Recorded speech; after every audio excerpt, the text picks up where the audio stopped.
2025નું વર્ષ ખેડૂતો માટે લોઢાના ચણા ચાવવા સમાન સાબિત થયું છે. દર વર્ષે ખેડૂતોને ભાવને લઈને પ્રશ્ન તો હોય છે, પરંતુ હવે આમાં ખાનગી કંપનીની એન્ટ્રી થઈ છે. ખાનગી કંપનીઓ હવે ખેડૂતોને હેરાન કરી રહી છે અને એ મુદ્દો કચ્છથી ઉઠ્યો હતો. હવે માત્ર કચ્છ સુધી સીમિત નથી રહી આ વાત.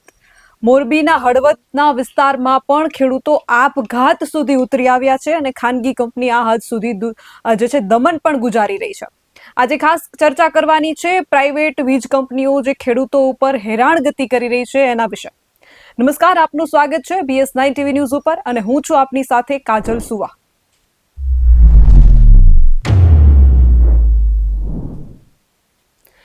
બે 2025માં ખેડૂતો ખૂબ હેરાન થયા છે, પરેશાન થયા છે અને બહુ ઓછા નેતાઓ છે જે ખેડૂતોના મુદ્દા અને ખેડૂતોના હિતની વાત કરે છે. એમાંથી એક છે પાલભાઈ આંબલિયા, કે જેઓ કચ્છમાં પણ ગયા હતા જ્યારે ખેડૂતો સાથે અન્યાય થતો હતો તો કલેક્ટર કચેરી સુધી ગયા છે, આવેદનપત્ર પણ આપ્યું છે, પણ ક્યાંક ને ક્યાંક આવેદનપત્રના સિંગ દાળિયા થઈ જતા હોય એવું લાગી રહ્યું છે. પાલભાઈ આપણી સાથે ઉપસ્થિત છે.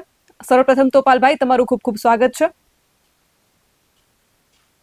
પાલભાઈ, આ મુદ્દો હવે કચ્છ સુધી સીમિત નથી રહ્યો. હળવદના ખેડૂતો પણ આ મુદ્દાને લઈને હવે ત્રાહિમામ પોકારી ગયા છે. શું કહેશો? કાજલબેન, તમારી જે વાત છે એમાં બે વસ્તુ. પહેલા તમે જે ખાનગી કંપનીઓનો ત્રાસની વાત કરી અને બીજું કચ્છમાં કલેક્ટર આગળ ગયા અને આવેદન આપ્યું. એમાં હું થોડોક એટલો સુધારો કરવા માંગીશ કે એમાં માત્ર અમે આવેદન નથી આપ્યું.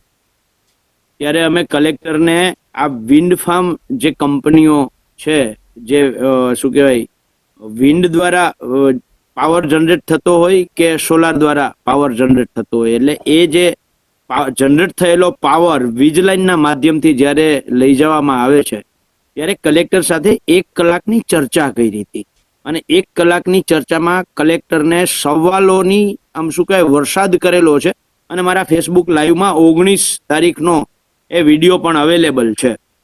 અને અમે કલેક્ટરને કહીને આવ્યા હતા કે અમે 24 તારીખે પાછા આવીએ છીએ. આ બધા જ સવાલોના જવાબ ત્યારે 19 તારીખે કલેક્ટર આગળ નહોતા, બરાબર છે, અને અમારો એવો આગ્રહ નહોતો કે અત્યારે ને અત્યારે બધા જ જવાબો આપી દો. એને દરેક સવાલમાં કલેક્ટરે એવું કહ્યું હતું, અમે તપાસ કરીશું. તો અમે કોઈ વાંધો નહીં, તપાસ કરી લ્યો, 24 તારીખ 5 દિવસ પછી પાછા આવીએ. અને આ કઈ એવા અઘરા સવાલો તો હતા નહીં, એમાં નીતિ નિયમોનું પાલન નથી થયું. એ અમે કચ્છના કલેક્ટરને ધ્યાન ઉપર મૂક્યું હતું. શું નિયમો છે, નિયમોની સામે શું અમલ થયો છે, આ જ સવાલો જવાબો હતા. પણ કલેક્ટર પાસે કોઈ જવાબ ન હોય.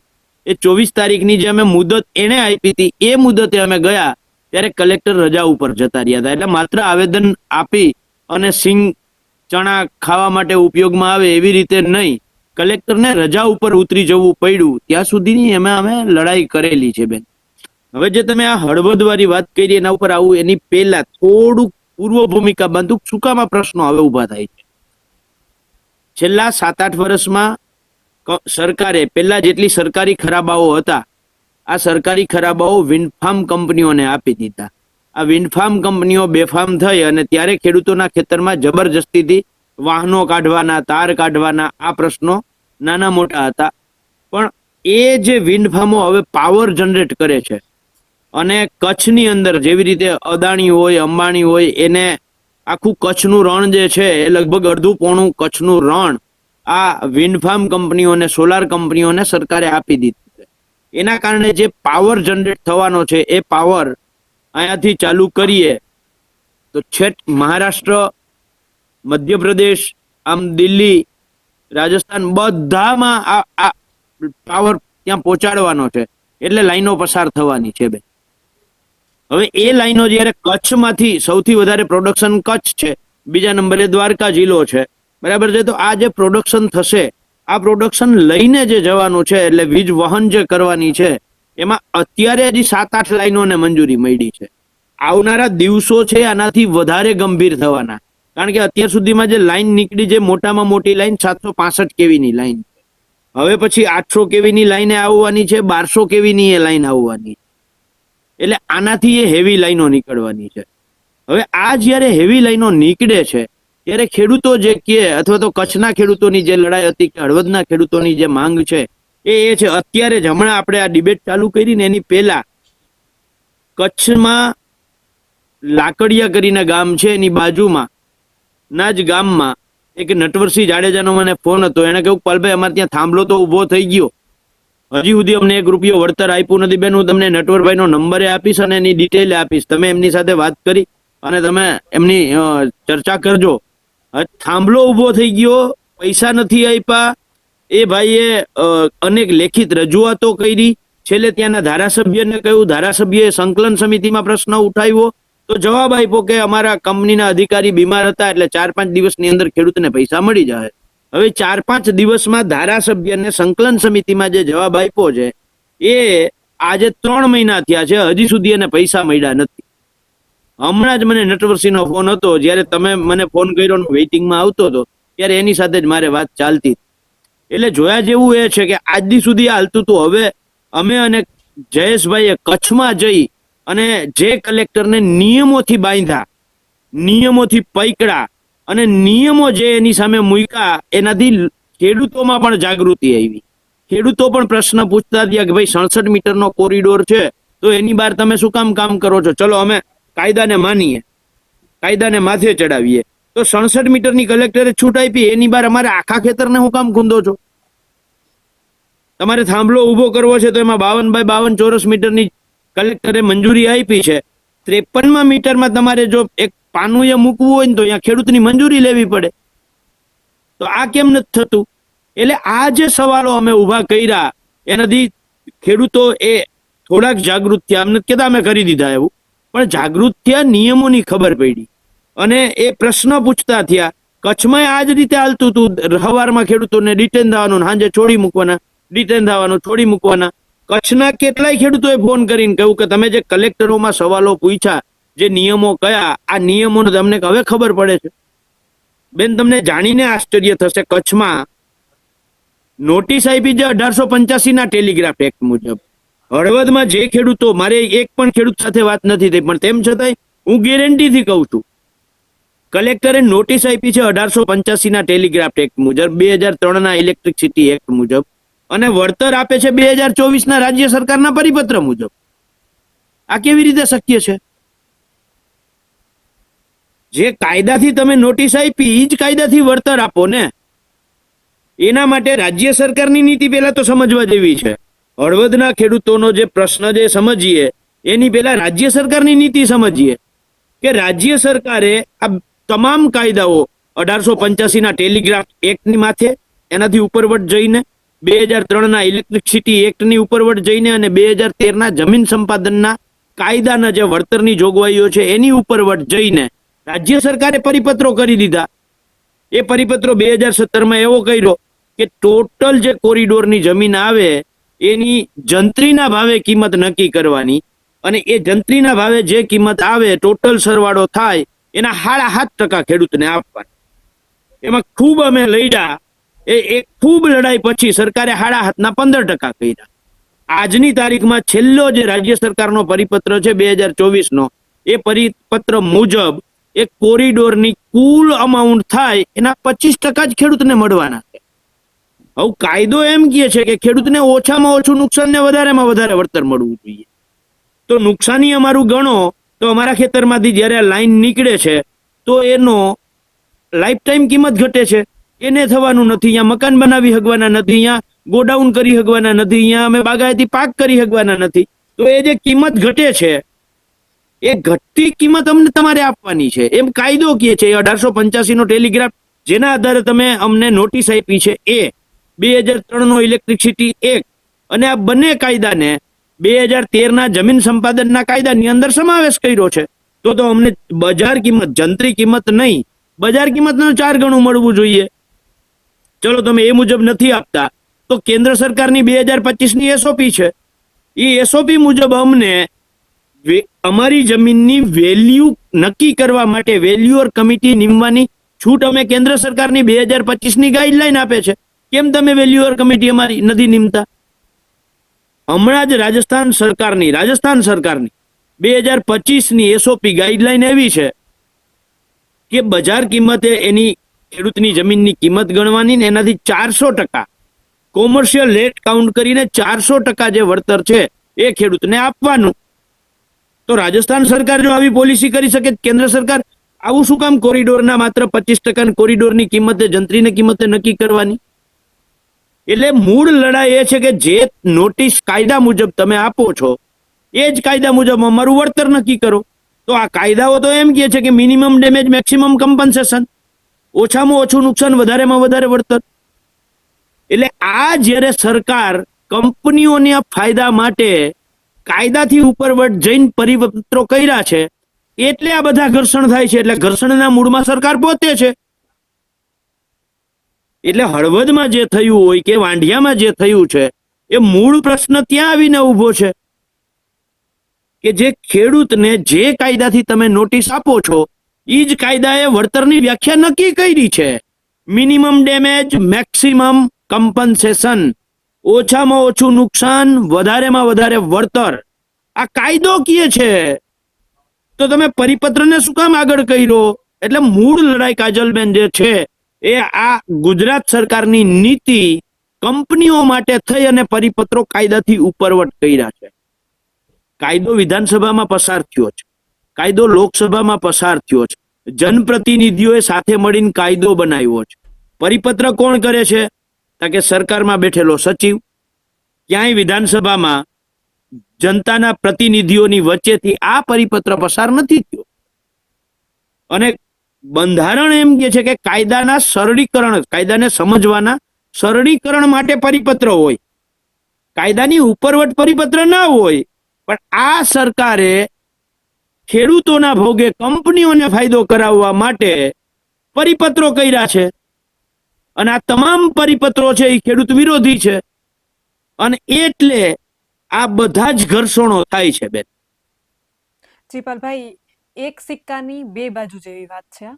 પછી એ કચ્છના વાંઢિયાની વાત હોય કે પછી મોરબીના હળવદની વાત હોય કે પછી સાબરકાંઠામાં હુડાની વાત હોય, કોઈ એક ચહેરો સામે નથી આવતો. પોલીસને, પ્રશાસનને આગળ કરી દેવામાં આવે છે.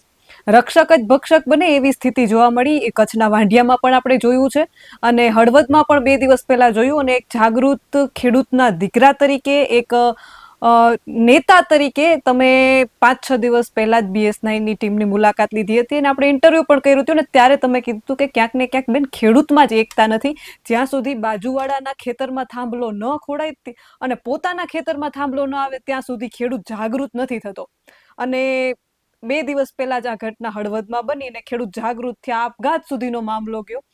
ત્યારે પણ આપણે એ જોયું કે પોલીસ પ્રશાસનને આગળ કરી દેવામાં આવ્યું છે અને ખાનગી કંપની ક્યાંક ને ક્યાંક પોલીસ પ્રશાસનની આડમાં એમને સાથે લઈને કામ કરે છે, એમના પ્રોટેક્શનમાં કામ કરે છે. અને જે ખેડૂતો વિરોધ કરે, કચ્છના વાંઢિયામાં પણ આપણે જોયું કે ચક્કાજામ કર્યો, રસ્તો બંધ કરી દેવામાં આવ્યો, આશરે 7 કલાક જેટલી રસ્તો બંધ થયો. હળવદમાં પણ સેમ એવું જ થયું કે રસ્તો બંધ કરવામાં આવ્યો તો ખેડૂત આગેવાનો જે હતા એમને ડિટેન કરી લેવામાં આવ્યા. તો ત્યાંના સ્થાનિક ખેડૂતો એમ કહેતા હતા કે અમારે પછી અહીં ઘરે રહીને શું કરવું, અમને બધાને લઈ જાઓ, 2-3 ગાડીઓ વધારે મગાવી લ્યો. એટલે ક્યાંક ને ક્યાંક પ્રશાસન એમને ટેકો દેતો હોય એવું તમને નથી લાગતું? અરે પણ બેન, મેં કહ્યું વારી આખી વાતનો જે સાર છે એ જ છે કે કાયદા ઉપર પરિપત્ર, હું કે તમે BS9ના રિપોર્ટર તરીકે કે એન્કર તરીકે તમે તો પરિપત્ર નથી બનાવવાના. પરિપત્ર કોણ કરે છે? સરકાર કરે છે. એનો અર્થ એવો કે સરકાર છે એ ખેડૂતોને મદદ કરવા નથી માંગતી, કંપનીઓને મદદ કરવા માંગે છે. એટલે ગાંધીનગર બેઠા બેઠા જો પરિપત્ર થઈ શકતો હોય તો અહીંયાથી આદેશે થાય. કચ્છના કલેક્ટર 24 તારીખે હાજર ન રહેતો, એ ત્યાંથી જ કલેક્ટરનો કોઈ વાંક નથી, ઉપરથી ગાંધીનગરથી આદેશ છે કે ભાઈ તારે હાજર રહેવાનું નથી. આ લોકો કેટલી વાર બેસશે? રજા ઉપર 4 દિવસની રજા મૂકી, 1 દિવસની નહીં. એટલે આમાં જો બહુ આ લોકોની સ્ટ્રેટેજી સમજવા જેવી છે. સ્ટ્રેટેજી એ છે કે 66 kV થી લઈ અને અત્યારે જે 765 kV સુધીની લાઈનો પહોંચી છે એમાં આ લોકોએ પહેલા જ લાઈનની અપ્રુવલ લેવાની હોય. અપ્રુવલ લેવા માટે એને 3 અલગ અલગ ડ્રાફ્ટ રૂટ તૈયાર કરીને મોકલવાના હોય, જેની અંદર ઓછામાં ઓછી ફળદ્રુપ જમીન આવે અને લાઈનનું ડિસ્ટન્સ, એરિયલ ડિસ્ટન્સ વધે નહીં. આ રીતે. હવે એમાં જ હું તમને એક દાખલો આપું. ગઈકાલે એ લાઈનમાં આખી લાઈનના ગામોમાં મેં આટો માર્યો છે.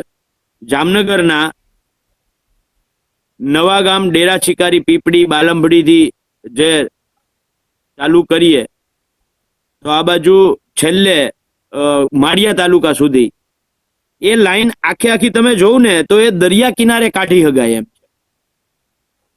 દરિયા કિનારે લાઈન નીકળે તો એક તો એનું અંતર છે એ ઘટે છે, જે એના ડ્રાફ્ટ રૂટ જે તૈયાર કરવાનો હોય એમાં જે જોગવાઈઓ છે એ મુજબ, બરાબર છે, અને ઓછામાં ઓછી ફળદ્રુપ જમીન આવે એમ છે. પણ તેમ છતાંય ત્યાંથી નથી કાઢી લાઈન. લાઈન તો ખેડૂતની સંપૂર્ણ ફળદ્રુપ જમીનમાંથી કાઢી. બાકી આનો તેમ છતાં એને મંજૂરી મળી ગઈ. શું કામ મળી ગઈ? કારણ કે સરકાર એની હારે છે. બાકી એ લાઈન દરિયા કાંઠેથી જ જાવી જોઈએ. નંબર 1. નંબર 2, આ લાઈનો પેલા એનો ડ્રાફ્ટ રૂટ તૈયાર કરીને પછી ઇલેક્ટ્રિક ઇન્સ્પેક્ટર પાસેથી એની મંજૂરી લેવાની હોય. આ મંજૂરી આવી જાય પછી એના જાહેરનામું એને બહાર પાડવાના હોય, બરાબર છે. એમાં કોઈના વાંધા ના આવે. સામાન્ય રીતે છાપાઓમાં આ લોકો સિસ્ટમથી હિન્દી છાપાઓમાં ગુજરાતમાં જે છાપું વચાતું જ ના હોય એવા છાપામાં જાહેરાત દે, અથવા તો એવું બહુ નાની જે ઓછામાં ઓછી આવૃત્તિ હોય, બરાબર છે, એવા છાપાઓમાં જાહેરાત આપે એટલે ખેડૂતો સુધી પેલા તો વાત ના પહોંચે. બીજું, મેં જે તે દિવસે સ્ટુડિયોમાંથી કહ્યું હતું, આજે પાછો હું કહું એટલા માટે હું કહું છું કે ખેડૂતોમાં એકતાનો અભાવ છે. બાજુવાળાને ત્યાં ખોદાતું હોય ત્યાં સુધી આપણા પેટનું પાણી હલતું નથી. પણ આ કચ્છની લડાઈએ ખેડૂતોમાં જાગૃતિ લઈ આવ્યા છે. ગઈકાલે હું આ રિલાયન્સની 765 કેવીની લાઈન જે લાલપુર તાલુકાથી, હું તમને રોકવા માંગીશ વચ્ચે. કચ્છની વાત કરી છે. કચ્છમાં રોડ ચક્કાજામ થયો, પછી કલેક્ટર સાથે ખેડૂતોની વાતચીત થઈ અને નિર્ણય એવો આવ્યો કે હવેથી અમે પોલીસ પ્રોટેક્શન કંપનીને નહીં આપીએ. ગઈકાલે ફરીથી વિડીયો સામે આવ્યો છે, પોલીસ પ્રશાસન રોકવા જાય છે, ખેડૂતો હલ્લાબોલ કરે છે. એટલે દોકલી નીતિ છે. એક તરફ કહે છે કે અમે પ્રોટેક્શન નહીં આપીએ, બીજી તરફ તમે આપો એ છો. પછી હુડામાં પણ આ જ સ્થિતિ થઈ. થોડા સમય માટે હુડા સ્થગિત કરી મૂકવામાં આવ્યું. એમ તો નથી કીધું કે હુડા નાબૂદ કરીએ છીએ. એટલે ક્યાંક ને ક્યાંક જ્યારે ખેડૂત ઉગ્ર થાય એટલે ધીમેથી એમને શાંત પાડી દેવામાં આવે છે. બેન, એ સરકારની પોલિસી ઉપર આવું એની પહેલા હું જે વાત કરતો હતો એ પૂરી કરી લઉં, પછી આનો જવાબ આપું તમને. ગઈકાલે મેં આ રિલાયન્સની 765 કેવીની લાઈન લાલપુર તાલુકાથી લઈ અને માળિયા તાલુકાનું સુરજબારી સુધી જે આવે છે, જામનગર અને મોરબી જિલ્લાના 6 તાલુકાના ગામોમાં, બરાબર છે, લગભગ 4 જગ્યાએ બેઠક કરીને ખેડૂતોને એક આખી લાઈનમાં સંગઠિત થવા માટે હાકલ કરી છે. અને એના ગામો હું ખાલી બોલી જાઉં છું: મોરાણા, બાલંબા, હજામચોરા, કેશિયા, ભાદરા, આણદા, લખતર, માજોટ, કુનડ, હડિયાણા, મોટી બાણુગાર, શેખપાટ, મોટા થાવરિયા, હાપા, થેબા, વેરાવળ મોટી, નારણપુર, ચંગા, ચેલા, વાવ બેરાજા, ખોજા બેરાજા, દોઢિયા, બાલંબડી, પીપળી, ડેરા શિકારી, નવાગામ.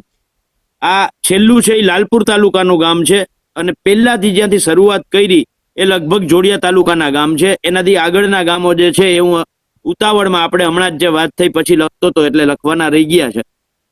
પણ આ ગામોમાં કાલે હું ફર્યો અને દરેક ગામની ગ્રામ સમિતિ બનાવવાનું નક્કી કર્યું છે અમે.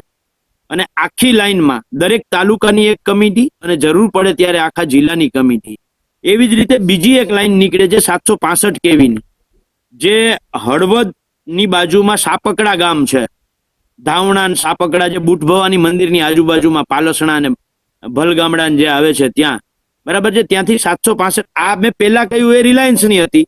આ જે કહું છું એ અદાણીની છે. જે ખાવડાથી અત્યારે જે આ વાંઢિયાવાળી લડાઈ હાલે છે ને, એ જ લાઈન હળવદ પાસે જે અદાણીનું એક મોટું સબસ્ટેશન બને છે, એ સબસ્ટેશનમાંથી પરત જામનગર તરફ આવે છે 765 કેવીની લાઈન એ જ છે, ખાવડાવાળી લાઈન છે. એમાં મારો આવનારા દિવસોમાં પ્રયાસ એ છે કે જેવી રીતે આમાં તાલુકે જઈ અને મેં ખેડૂતોને એક કરવાનો પ્રયાસ કર્યો, એવું જ આમાં હું એનાય ગામો કહી દઉં એટલે ખેડૂતોને ખબર પડે.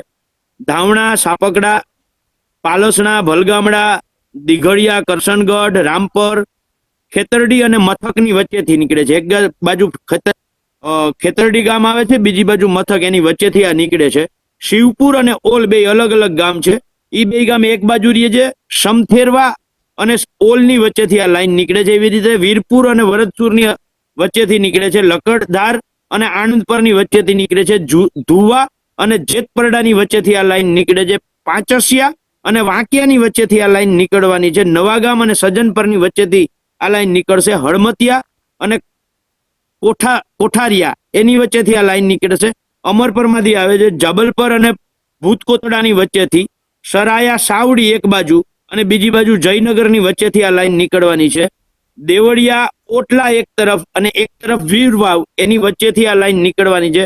ખાખરા અને કોડા પીપર એની વચ્ચેથી, મોટા વાગુદળ અને ખજુરડીની વચ્ચેથી, જાયવા અને લયારાની વચ્ચેથી, ખારવા અને ગઢડાની વચ્ચેથી, બીજલકા રાજપારની વચ્ચેથી, રોજિયા અને સુમરાની વચ્ચેથી, લાખણી એક બાજુ અને જલિયા દેવાણી, લાખણી નાનોવાસ અને જલિયા દેવાણીની વચ્ચેથી, ચાવડા અને અમરાપુરની વચ્ચેથી, બેરજા, હાપક, સાપડા, વિજરખી, મિયાત્રા એક તરફ અને ખાનકોટડા, ખાંડેરા, ધુતારપર, ધુળસિયા, સુમરીખારા, વેઢા એની વચ્ચેથી આ લાઈન નીકળવાની છે.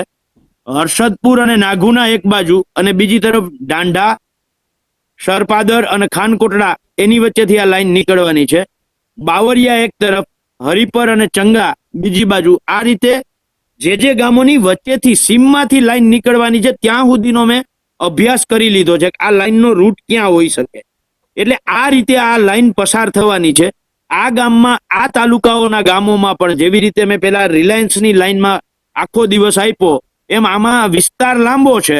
હળવદ, વાંકાનેર, ટંકારા 3 માટે એક દિવસ, ત્યાર પછી પડદરી, ધ્રોલ, જામનગર, કાલાવડ અને લાલપુર તાલુકા માટે, એટલે 2 દિવસનો આમાં આખો રૂટ તૈયાર કરી અને આ ગામોમાં જઈને પણ ખેડૂતોને કેવું છે આખી લાઈનની એક આપણે કમિટી બનાવીએ, લડત કમિટી, અને સાથે મળી અને આ રાક્ષસી જે કંપનીઓ છે એનો આપણે બહિષ્કાર કરીએ.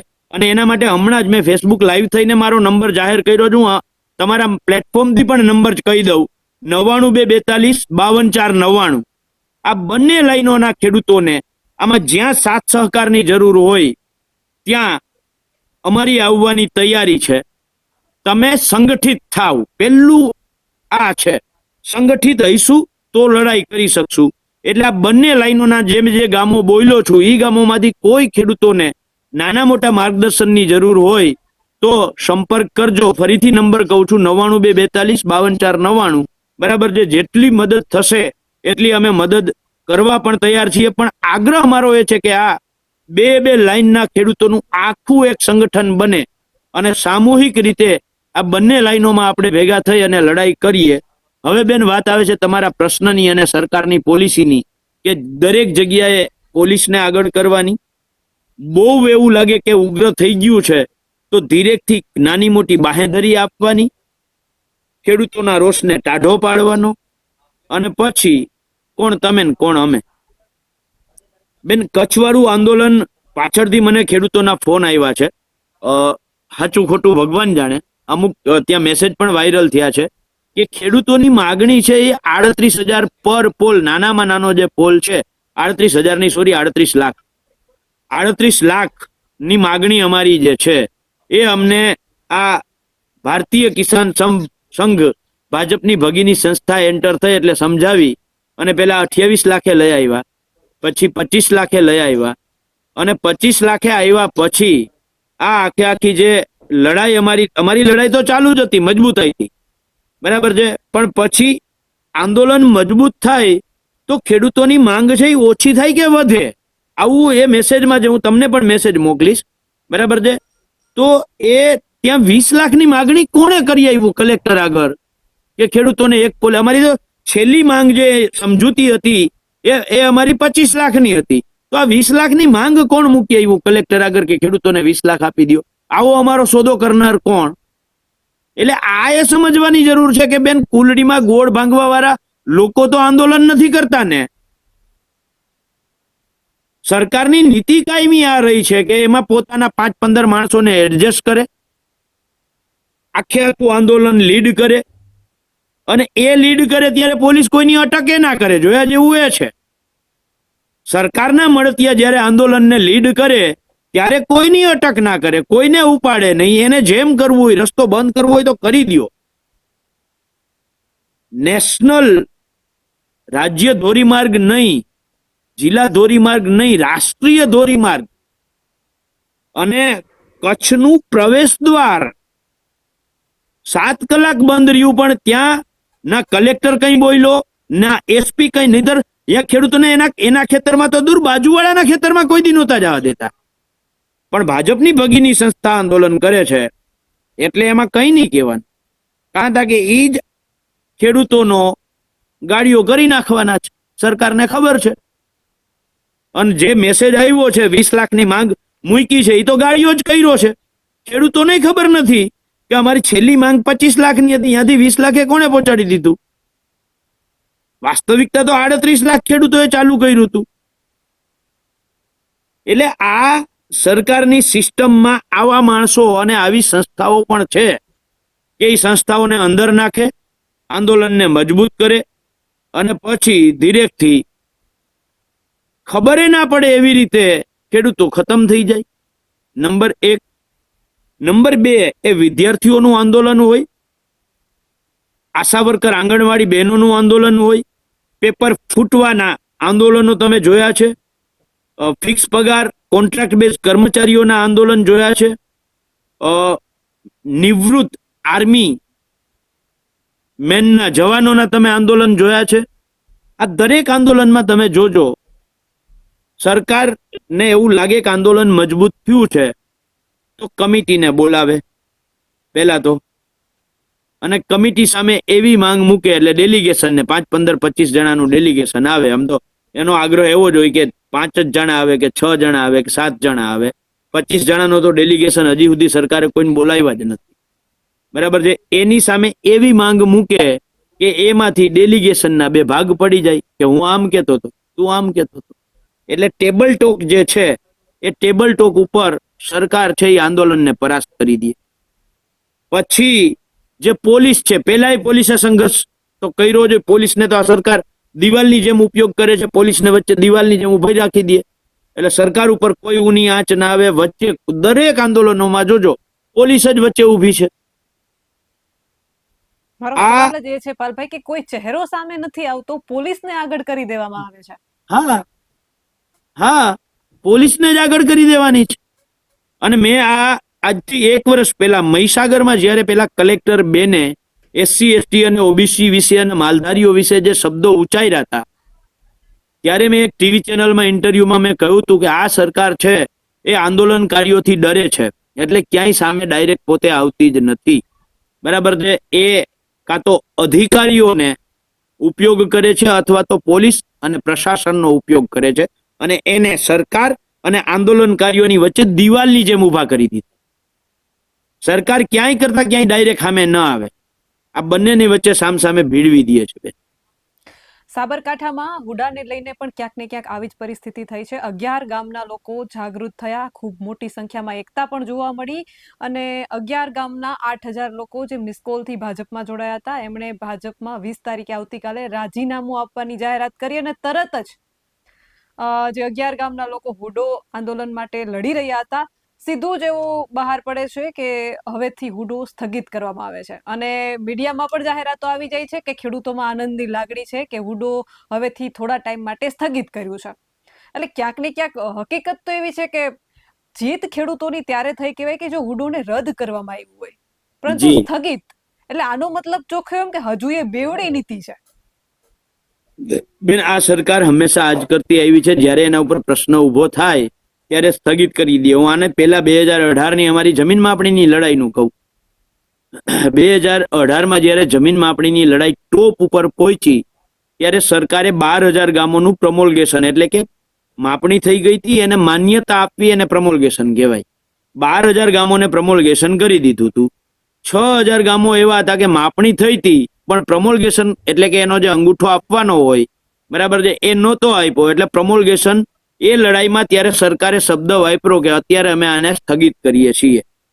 એ આજની તારીખમાં 6,000 ગામો સ્થગિત છે, અને 12,000 ગામોમાં જ્યાં પ્રમોલ્ગેશન થઈ ગયું છે ત્યાં ખેડૂતો હેરાન થાય છે. પણ એ સ્થગિતનો અમલ એટલે નથી કરતા કે એમાં તાકાતથી આજની તારીખમાં અમે લડીએ છીએ. એટલે સરકાર એને અમલ કરવાની હિંમત નથી કરતી. બરાબર છે. અને આ જમીન માપણીનો પ્રશ્ન છે એ તો હુડાથી અઘરો છે. હુડાનો પ્રશ્ન અઘરો જ છે. બરાબર છે. એટલે આપણે એમ નથી કહેતા કે એ પ્રશ્ન અઘરો નથી, એ 1,000 ગણો અઘરો છે, પણ આખા ગુજરાતને લાગુ પડે છે. એમાંય સરકારે સ્થગિત કરવાનો નિર્ણય કર્યો. આમાંય સરકારે સ્થગિત કરવાનો નિર્ણય કર્યો. કચ્છના વાંઢિયામાં પણ એવું જ કહેવાય કે કામ સ્થગિત કર્યું છે. ખેડૂતોને એમ નથી કહ્યું કે તમારી માંગ શું છે કયો. તમે એમ કહો છો કે 2013ના જમીન સંપાદનના કાયદા મુજબ બજાર કિંમતના 4 ગણા તમને વળતર મળશે, આ તમારી માંગ છે તો અમે એ માંગ સ્વીકારીએ છીએ. આવું નથી કહ્યું.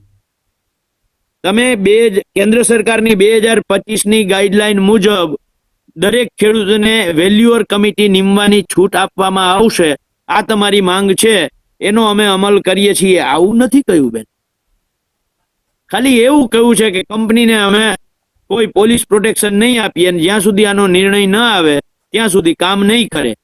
હવે એમાં જોયા જેવી રમત આવતીકાલે થવાની છે. આમાં પણ આવતીકાલે સરકારે ભારતીય કિસાન સંઘને આ ચર્ચા કરવા માટે બોલાવ્યું છે. હા પાલભાઈ, આ અત્યારે એક પાછું બહુ ટ્રેન્ડમાં આવ્યું છે. ટ્રેન્ડ જ શબ્દ મારે વાપરવો પડશે, કારણ કે જ્યારે કોઈ આંદોલન મજબૂત થાય પછી પાલભાઈ અને પરેશભાઈ બંનેનું જે બિનરાજકીય આંદોલન હતું એમાં પણ પાલભાઈને માફ કરશો પરેશભાઈને ત્યાં બોલાવવામાં આવ્યા. કૃષિ મંત્રી સાથે એમને મુલાકાત થઈ અને આંદોલન ક્યાંક ને ક્યાંક ખેડૂતો સૌ કોઈએ આક્ષેપો કર્યા છે કે આંદોલન ઠંડુ પડી ગયું છે.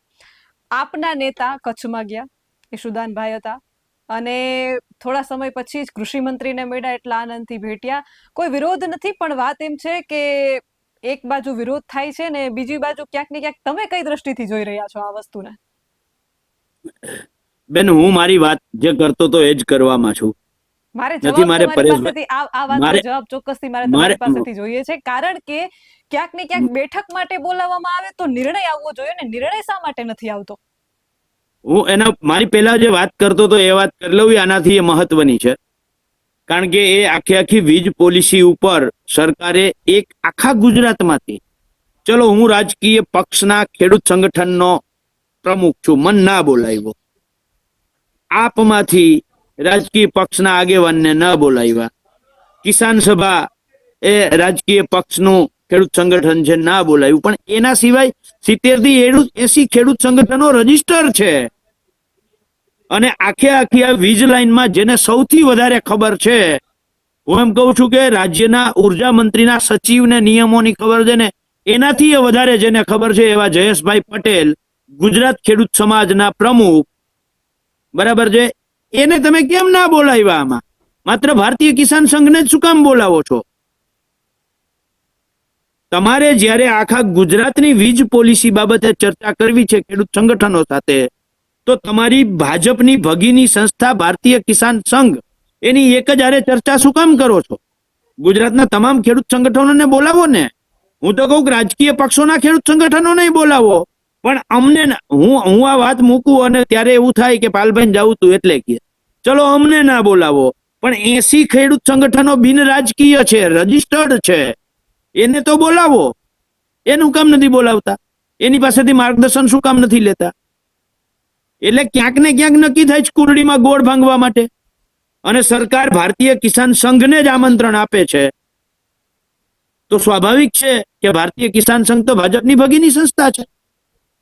એટલે આવતીકાલે જે સમાચાર મને મળે છે જો સાચા હોય તો આવતીકાલે ભારતીય કિસાન સંઘ અને ભાજપ સરકાર સાથે મળીને કુલડીમાં ગોળ ભાંગવાનો છે. જોઈએ શું થાય છે.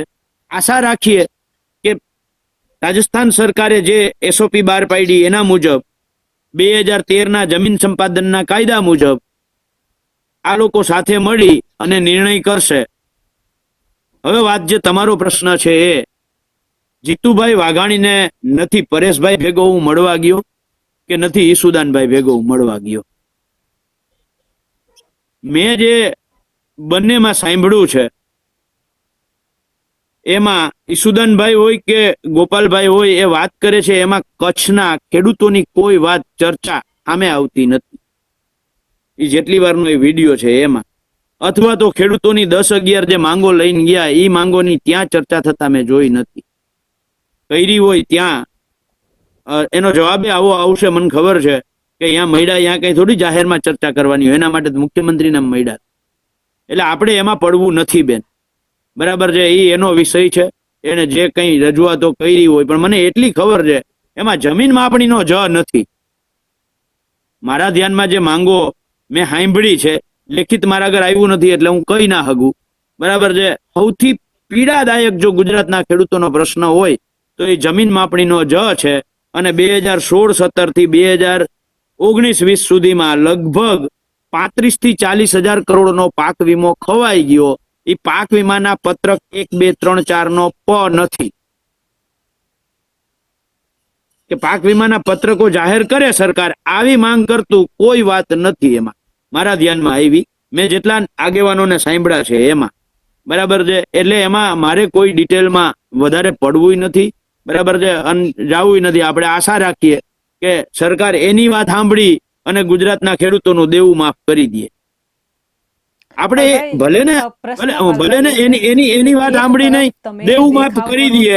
પરેશભાઈની વાત સાંભળી, મારી બેન વાત પૂરી કરું છું. એ આ લોકોની વાત સાંભળીને ગુજરાતના ખેડૂતોનું દેવું માફ કરી દે તો હું બાપના બોલથી આ જેટલા લોકો ગયા હતા ને એ લોકોને હાર પહેરાવવા જાય. ભલે ને આમ આદમી પાર્ટીમાં છે, એ દેવું માફ કરી દઈએ. જે રીતે તાકાતથી ભેટા છે, બરાબર છે, એવી જ તાકાતથી બર કરીને દેવું માફ કરાવી દઈએ. અમે તો લડીએ છીએ. આવતીકાલે 3જા ચરણની અમારી જે યાત્રા છે, બરાબર છે, એ ખેડૂતોના દેવા માફીની વાત, દારૂ ડ્રગ્સની વાત લઈ અને અમે સતત જે સોમનાથથી યાત્રા ચાલુ કરી હતી, લડાઈ ચાલુ કરી હતી, સતત લડાઈ ચાલુ છે. સતત લડ્યા છીએ, સતત લડવાના છીએ. પણ તેમ છતાંય અમારી લડાઈ પછી જો ગુજરાતના ખેડૂતોનું દેવું માફ થતું હોય તો હું એનો આભાર માનવા જઈશ. પણ એ મહિના દિવસમાં જાહેર કરી દઈએ તો પછી બીજી બધાની, અમારા બધાની લડાઈના કારણે કંઈક પરિણામ આવે અને પછી કે હવે હારતોરા કરો તો ના થાય. તમે કીધું કે જમીનનો જય એની વાતમાં ક્યાંય આવ્યો નથી. એક તરફ જમીન માપણીનો જ, ખાલી જમીનનો જ નહીં, કાજલબેન સુધારો કરું, જમીન માપણીનો. તમે અડધો શબ્દ બોલો ને એનો પછી દુરુપયોગ થાય છે. મેં જમીન માપણીનો જ કયો છે. પાક વીમાના પાક વીમાના 16-17 થી 2019-20 સુધીમાં 35 થી 40 હજાર કરોડનો જે ભ્રષ્ટાચાર થયો, ખેડૂતોના હકનો પાક વીમો ખાઈ ગયા. એ પાક વીમા યોજનાના પત્રકોનો પ નથી આવ્યો. જે પત્રક 1, 2, 3, 4 આવે ને, આ પત્રકોનો પ નથી આવ્યો. એટલે હું એકદમ ક્લેરિફાઈ કરતો. જે રીતે સ્ટેજ ઉપરથી મોટા મોટા ભાષણ કરવામાં આવે, ખેડૂતોના નામે લડે છે, ખેડૂતો માટે લડી રહ્યા છીએ, અને આમ આદમી પાર્ટીની જ વાત કરું છું, મોટી મોટી સભાઓ પણ કરવામાં આવી છે. દરેક તાલુકા, દરેક વિસ્તારોમાં ખેડૂતો માટે લડવા માટે આમ આદમી પાર્ટી ગઈ. અને જે પછી કૃષિ મંત્રીને જે રીતે મળ્યા, એના પછી ખેડૂતોમાં, સામાન્ય જનતામાં અનેક સવાલો, પ્રશ્નો ઉભા થયા છે. કોંગ્રેસના નેતા તરીકે તમે એને કઈ દ્રષ્ટિથી જોવો છો? બેન, જે રીતે ખેડૂતોના નામ ઉપર રાજકારણ થઈ રહ્યું છે, પોતાના રોટલા શેકાઈ રહ્યા છે. બેન, એ ભેટતા વિડીયો BS9 ને મૂક્યા છે, બરાબર છે. હું જે રીતે ખેડૂતો જોઈ છે એવી જ રીતે હું જોઉં છું. BS9 માં મેં કોમેન્ટો વાંચી છે. તો જે રીતે લોકો જોઈ છે એવી રીતે હું જોઉં છું. હું માણસ જ છું. લોકોની જેવી દ્રષ્ટિ છે એવી જ મારી દ્રષ્ટિ છે. શું? મેં જવાબ તો તમારો આપી દીધો. BS9 ની કોમેન્ટો છે, એ કોમેન્ટોની અંદર લોકોએ જવાબ આપ્યો છે. એ કેવી રીતે જોઈ છે એવી જ રીતે હું જોઉં છું. બેન, એક ખેડૂતના દીકરા તરીકે અને એક કોંગ્રેસના નેતા તરીકે તમારો ખુદનો કોઈ મંતવ્ય હશે ને આ વાતને લઈને? અરે પણ કહું તો છું કે એ કોમેન્ટો જેને આ જોવું હશે એ તમારી કોમેન્ટો વાંચવા જશે. એમાં તમારા પાછા ઓટોમેટિકલી વિડીયો અલ્ગોરિધમમાં આવશે, ઓટોમેટિકલી વિડીયો આગળ વધશે, લોકો જોશે, એના વ્યુઅર વધશે. એનો જવાબ તો બહુ સ્પષ્ટ છે કે એમાં લોકોએ કોમેન્ટમાં જે રીતે એને જોયા છે અને જોયા છે એ એને કોમેન્ટમાં લખ્યું છે, એ જ જવાબ મારો છે. પાલભાઈ, પ્રશ્ન મારો એ હતો કે તમે કઈ દ્રષ્ટિથી એને જોવો છો? ખેડૂતોને લોકો તો જોઈએ જ છે, પણ તમે કઈ દ્રષ્ટિ? કમેન્ટ કદાચ બધાએ કમેન્ટ નહીં વાંચી હોય, તમારો પર્સનલ મંતવ્ય શું છે? અરે બેન, હું એ જ કહું છું, હજી કહું છું કે એ વિડીયો કોઈ ના જોયો તો જોઈ લે એટલે ખબર પડી જશે. હું છેલ્લે તો માણસ છું ને, તો માણસે બધા જ માણસોનું જે અવલોકન છે એવું ને એવું મારું અવલોકન છે, અને મેં એ જ જોયું. માણસ સામાન્ય રીતે કોઈ પણ ઘટનાને જોઈને એટલે ત્વરિત પ્રતિક્રિયા આપે. એ ત્વરિત પ્રતિક્રિયા જે તમામ લોકોની છે એ જ મારી છે. અને એની અંદર દરેક લોકોએ પોતપોતાની પ્રતિક્રિયા આપી છે. બરાબર પાલભાઈ, હવે આવનારા સમયમાં વીજ લાઈનને લઈને અને ખેડૂતોના મુદ્દે કોંગ્રેસના નેતા તરીકે કોંગ્રેસની હવે આગામી સમયમાં શું રણનીતિ રહેશે? બેન, અમે ગુજરાત કિસાન સંઘર્ષ સમિતિના નાતે એમાં જયેશભાઈ પટેલ અને ડાયાભાઈ ગજેરા આ ગુજરાત કિસાન સંઘર્ષ સમિતિના કન્વીનર છે.